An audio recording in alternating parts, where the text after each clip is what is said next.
الحمد لله نحمده ونستعينه ونستغفره ونؤمن به ونتوكل عليه ونعوذ بالله من شرور أنفسنا ومن سيئات أعمالنا من يهده الله فلا مضل له ومن يضلله فلا هادي له ونشهد أن لا إله إلا الله وحده لا شريك له ونشهد أن سيدنا وسندنا ومولانا محمدا عبده ورسوله أما بعد فأعوذ بالله من الشيطان الرجيم بسم الله الرحمن الرحيم اليوم أكملت لكم دينكم وأتممت عليكم نعمتي ورضيت لكم الإسلام دينا صدق الله العظيم۔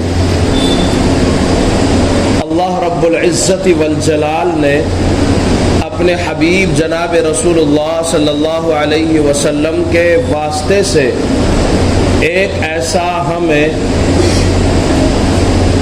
ایمان، اسلام، عقائد، نظریات کا علم عطا فرمایا ہے جو مکمل نظام حیات ہے۔ جب ہم مطالعہ اسلام کا کرتے ہیں، نبی صلی اللہ علیہ وسلم کی تعلیمات کو دیکھتے ہیں، تو اسلام کے اندر چھوٹے سے چھوٹا شعبہ کیوں نہ ہو وہ بھی نبی علیہ السلام کی تعلیمات سے دور نہیں ہے، بلکہ نبی علیہ السلام نے ہمیں ہر شعبے کے اندر رہنمائی فرمائی ہے۔ چنانچہ اسلام کے اندر بہت سارے شعبے ہیں۔ ایمانیات کا شعبہ ہے، ہمارے مذہب اسلام کے اندر عقائد کا، نظریات کا شعبہ ہے، مذہب اسلام کے اندر عبادات کا شعبہ ہے، اخلاقیات ہے، معاشرت ہے۔ یہ وہ شعبے ہیں جن کا روزانہ ہماری زندگیوں سے تعلق ہے۔ اخلاقیات کا شعبہ ہے جہاں ہمیں یہ درس ملتا ہے کہ آپ لوگوں کے اخلاق کس طرح ہونے چاہیے۔ وہیں پر معاملات کا شعبہ ہے، تو یہاں پر ہمیں یہ علم ملتا ہے کہ ہم جب اپنی تجارت کریں، لین دین کریں، آپس میں تعلقات ہموار کریں، تو ہمیں کس طرح سے اپنی زندگی کو رکھنا چاہیے اور تجارت کے معاملات کو کس طرح فروغ دینا چاہیے۔ تو ہر شعبہ ہماری نظر کے سامنے موجود ہے، ہر شعبہ ہمارے سامنے موجود ہے۔ ان تمام شعبوں کے اندر سب سے اہم شعبہ اگر عقائد کے بعد، ایمانیات کے بعد اگر ہے تو وہ عبادات کا شعبہ ہے۔ چونکہ اولاً سب سے پہلے جب بندہ ایمان قبول کرتا ہے، اسلام لے کر کے آتا ہے، اسلام کے اندر جب وہ داخل ہو جاتا ہے، ایمان قبول کر لیتا ہے، تو سب سے اہم جو چیز اس کے سامنے پیش ہوتی ہے وہ ہے عبادات کا، جو عین حق ہے اور اصل مقصد تخلیق اللہ تعالیٰ کا عبادت ہی ہے۔ قرآن مجید فرقان حمید میں اللہ تعالیٰ نے اس کا ذکر بھی کیا ہے اور فرمایا اللہ تعالیٰ نے وَمَا خَلَقْتُ الْجِنَّ وَالْإِنسَ إِلَّا لِيَعْبُدُونَ۔ انسان کی اور جنات کی تخلیق کا مقصد اللہ تعالیٰ کا ان لوگوں کو عبادت کروانا ہے کہ آپ لوگ عبادت کریں۔ معاملات یہ بعد کی چیزیں ہیں، پہلے اللہ تعالیٰ نے ایمان کے فوراً بعد عبادات کا حکم قرار دیا ہے۔ چنانچہ جب ہم مذہب اسلام کے اندر داخل ہو جاتے ہیں، ایمان قبول کر لیتے ہیں، اسلام کے اندر داخل ہو جاتے ہیں، تو پھر سب سے پہلے جس شعبے کا ہمیں سب سے پہلے سامنا ہوتا ہے اس شعبے کا نام ایمانی عبادات ہے۔ عبادات بہت ساری عبادات ہیں۔ آپ نے بھوکے کو کھانا کھلایا، یہ اسلام کا ایک طریقہ ہے جو آپ کو عبادت سے جوڑ دیتا ہے۔ آپ نے حج کیا، اسلام کا ایک طریقہ ہے، ایک رکن ہے جو آپ کو عبادت سے جوڑ دیتا ہے۔ صدقہ خیرات کیا، یہ آپ کا ایمان سے جوڑ دینے والا، عبادت سے تعلق رکھنے والا شعبہ ہے۔ میرے حال یہ شعبے بہت سارے ہیں، عبادات کے اندر بھی بہت سارے ہیں۔ تلاوت قرآن مجید کرنا عبادت ہے، ذکر اللہ کرنا عبادت ہے، آپ کا روزہ رکھنا عبادت ہے، صدقہ خیرات کرنا عبادت ہے، بھوکے کو کھانا کھلا دینا عبادت ہے۔ بہت ساری چیزیں ہماری عبادت بنتی ہیں، لیکن افضل عبادت نماز کا پڑھنا ہے۔ افضل عبادت وقت کے اوپر نماز کو ادا کرنا ہے۔ قرآن مجید فرقان حمید میں جب ہم پڑھتے ہیں اللہ تبارک و تعالیٰ نے ہمیں مختلف مقامات پر نماز کا حکم دیا ہے۔ چنانچہ قیامت کے دن جب اللہ تعالیٰ سوالات کریں گے اپنے بندوں سے تو سب سے پہلے وہاں جو سوال ہونے والا ہوگا عبادات سے متعلق وہ نماز ہی کا ہوگا۔ سب سے پہلے نماز کے متعلق پوچھا جائے گا۔ اس کا مطلب یہ ہے کہ نماز بہت اہم عبادت ہے۔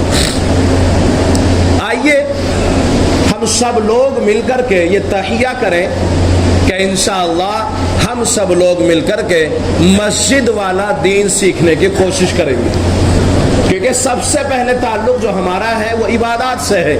نماز اللہ تبارک و تعالیٰ کے گھر کے اندر آنے کے بعد میں ہم فرائض کو جماعت کے ساتھ ادا کرتے ہیں۔ یہ جو ہماری اجتماعی عبادات ہیں جس کو ہم نماز کہتے ہیں، یقیناً ہم سب لوگ مل کر کے اللہ کے گھر کے اندر آ کر کے اس نماز کو ادا کرتے ہیں۔ لیکن اس نماز کے ادا کرنے سے پہلے ایک اور چیز ہے، وہ ہے اذان۔ یعنی اس نماز کی جو ابتدا ہے وہ اللہ اکبر تکبیر تحریمہ سے نہیں بلکہ اللہ اکبر اذان کے کلمات سے۔ یقیناً جب آپ مسجد آئیں گے کہ جب آپ کو پتہ چل جائے کہ مسجد میں اذان ہو چکی ہے، اب اللہ کے دربار سے بلاوا آ چکا ہے، مؤذن پکار چکا ہے، مؤذن آواز لگا چکا ہے، تو اب مسجد کی طرف آپ رخ کریں گے۔ لیکن مسجد میں آنے سے پہلے جو مؤذن پکار رہا ہے، ایک دعوت دینے والا دعوت دے رہا ہے، اللہ تعالیٰ کے حکم کو پورا کرنے کے لیے مسجد میں بلا رہا ہے، یہ ہے اعلان کے طور پر جو کیا جا رہا ہے وہ ہے اذان۔ اذان یقیناً ہم میں سے تقریباً سبھی لوگ اذان سنتے ہیں۔ اگر کوئی ایسی جگہ ہو جہاں پر اذان کی آواز نہ پہنچتی ہو تو یہ بات الگ ہے، لیکن اکثر لوگ کہیں نہ کہیں اذان سنتے رہتے ہیں، ان کے کانوں کے اندر اذان کے الفاظ پڑھتے ہیں۔ سوال یہ ہے کہ کیا ہم نے مسجد والا دین سیکھا ہے یا ابھی مسجد والا دین نہیں سیکھا ہے؟ مسجد والا دین سیکھنے کے لیے ہم انشاءاللہ سب مل کر کے کوشش کریں گے کہ ہم سب لوگ مل کر کے مسجد والا دین سیکھیں۔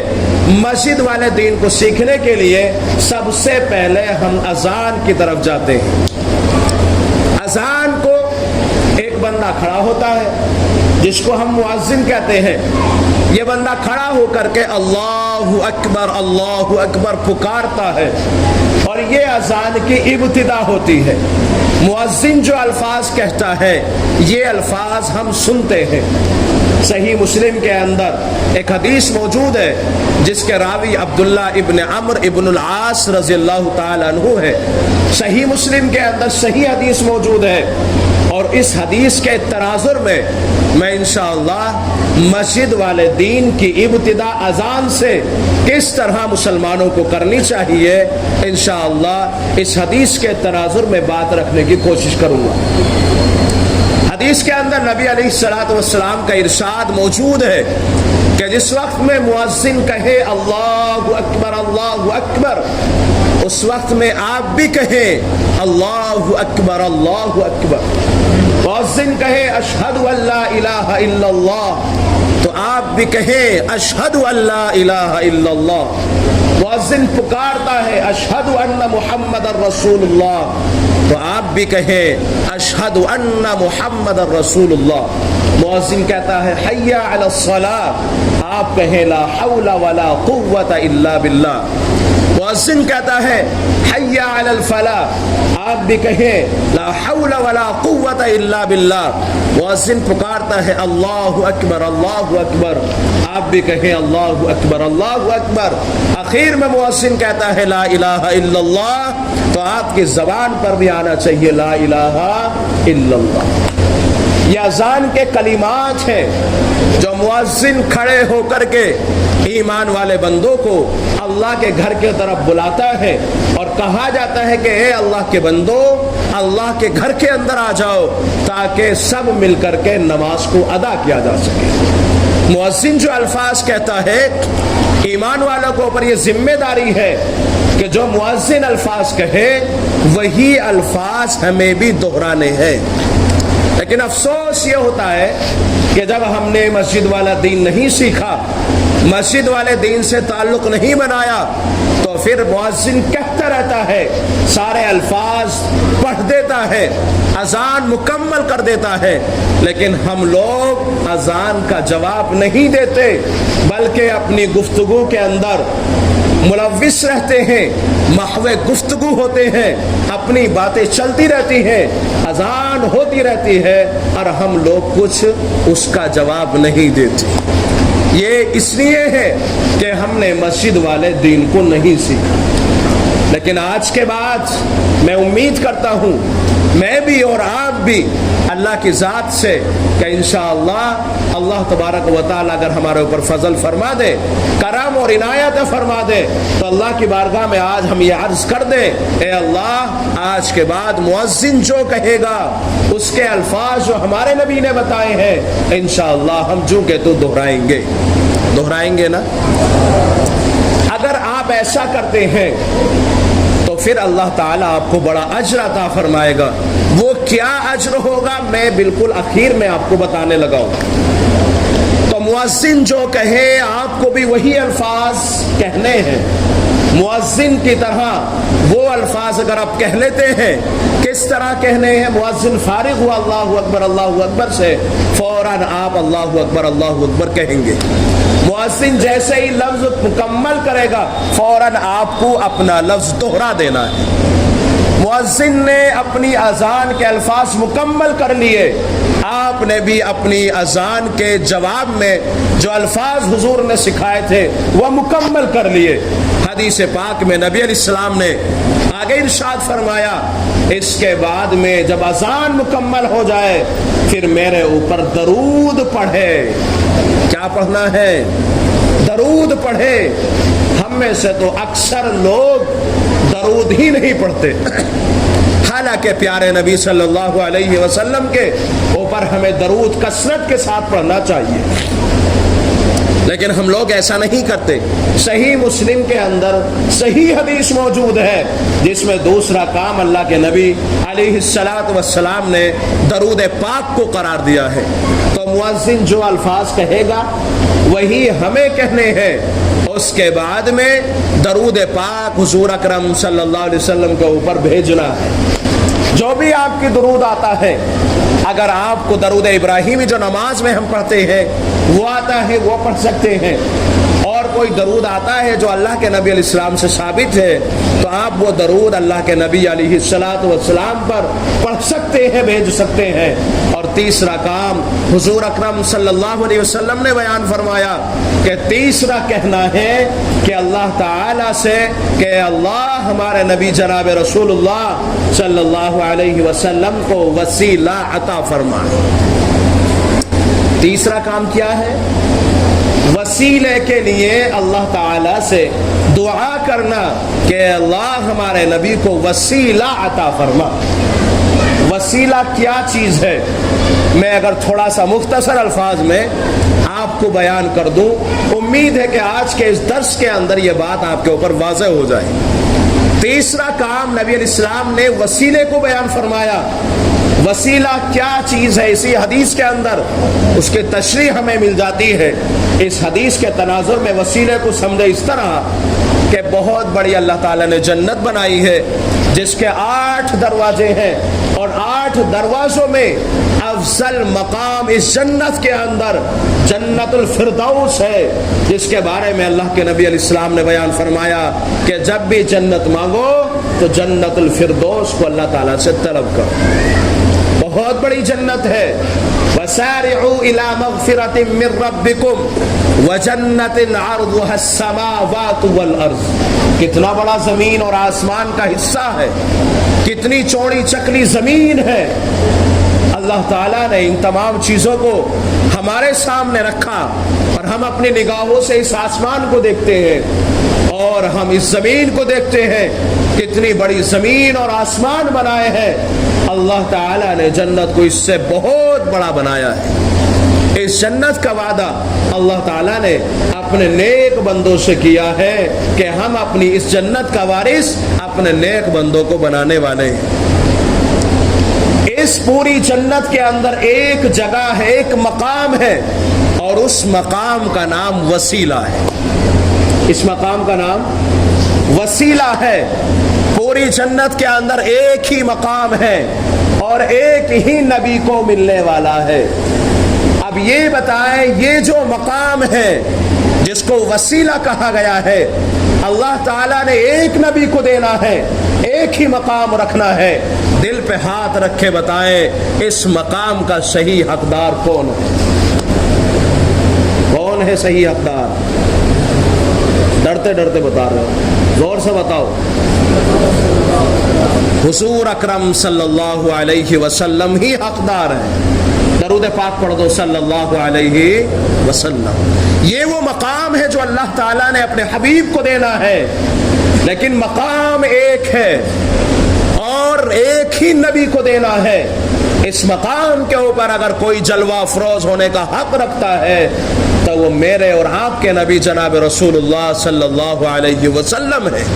اس نے حضور نے فرمایا کہ آپ اللہ تعالیٰ سے اس مقام کے لیے اللہ کی بارگاہ کے اندر دعا کرو اور یہ کہو اللہم رب هذه الدعوة التامة والصلاة القائمة آت محمدا الوسيلة والفضيلة وابعثه مقاما محمودا الذي وعدته انك لا تخلف الميعاد۔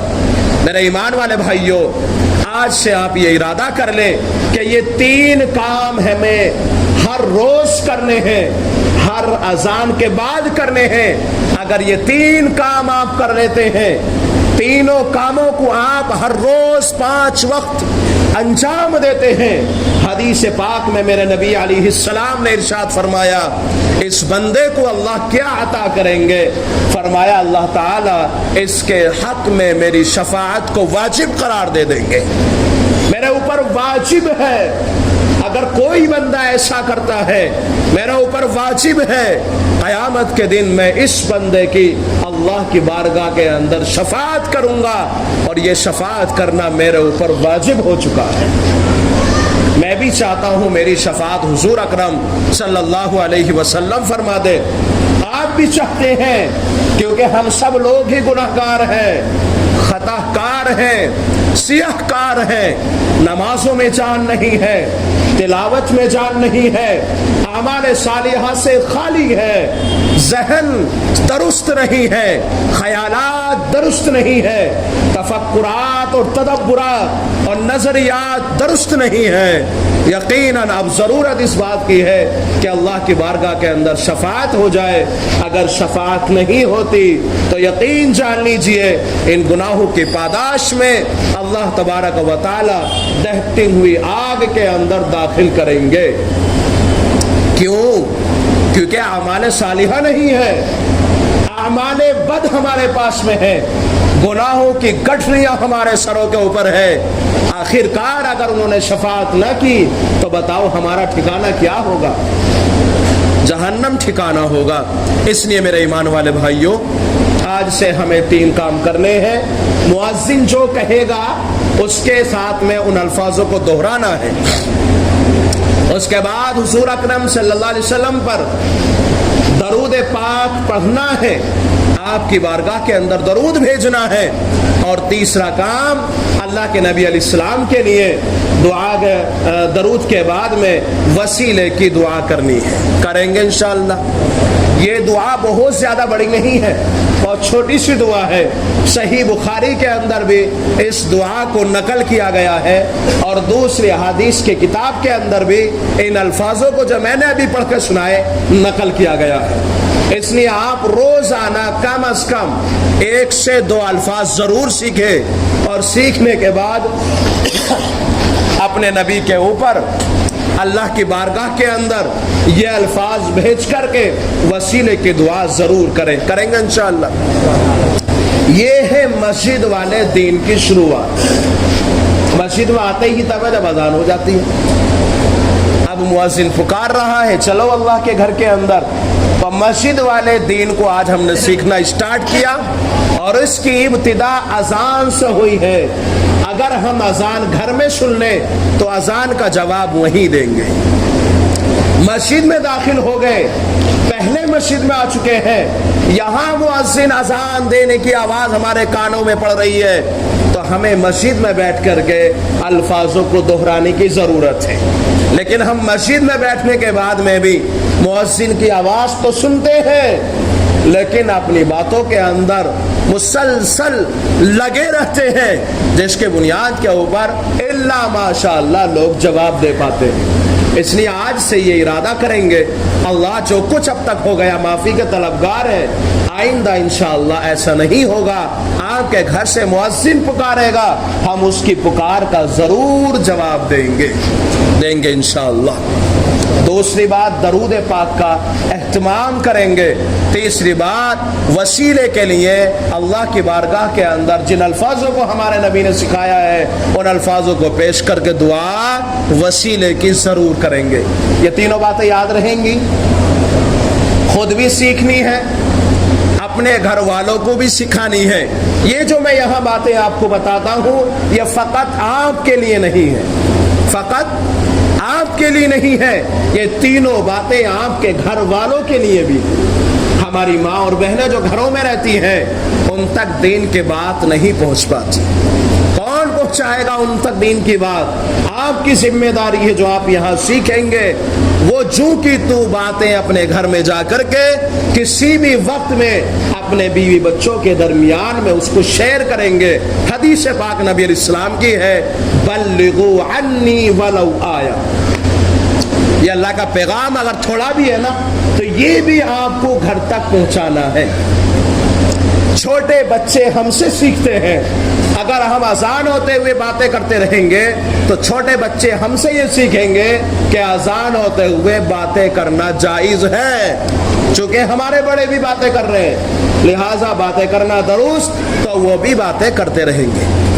اس لیے یہ تینوں باتیں جو ہم نے سیکھی ہیں ہمیں اپنے گھر بھی جا کر کے سکھائیں گے. ہماری بہنوں کی طرف سے مسلسل یہ بات آتی رہتی ہے کہ لوگوں تک, مردوں تک تو دین مسجد سے پہنچ جاتا ہے, وہ جمعے میں بیان سن لیتے ہیں, ہم تو گھروں میں رہتے ہیں, ہم کہاں دین سیکھنے کے لیے جائیں, کہاں جائیں دین کی باتیں حاصل کرنے کے لیے. میرے بھائیوں یہ ذمہ داری آپ کی ہے کہ جو کچھ آپ دین کے بعد سیکھیں گے وہ میرے بھائیوں اپنے گھروں تک ضرور پہنچائیں گے. اگر آپ نہیں پہنچاتے تو یاد رکھو اللہ تعالیٰ آپ سے قیامت کا دن پوچھے گا, میں نے یہ بات جو سیکھی تھی آپ تک پہنچا دی, اب آپ کی ذمہ داری ہے کہ اللہ اور اس کے رسول کا یہ پیغام لوگوں تک عام کیا جائے, درست بات لوگوں تک پہنچائی جائے, بھلی بات لوگوں تک پہنچائی جائے, تاکہ بھلی باتیں درمیان میں پھیلیں, برائیاں لوگوں کے درمیان سے ختم ہوتی چلی جائے. اللہ سے دعا ہے اللہ تعالیٰ مجھے بھی آپ کو بھی یہ پیارا دین سیکھنے کی توفیق عطا فرمائے. وآخر دعوانا الحمدللہ رب العالمین.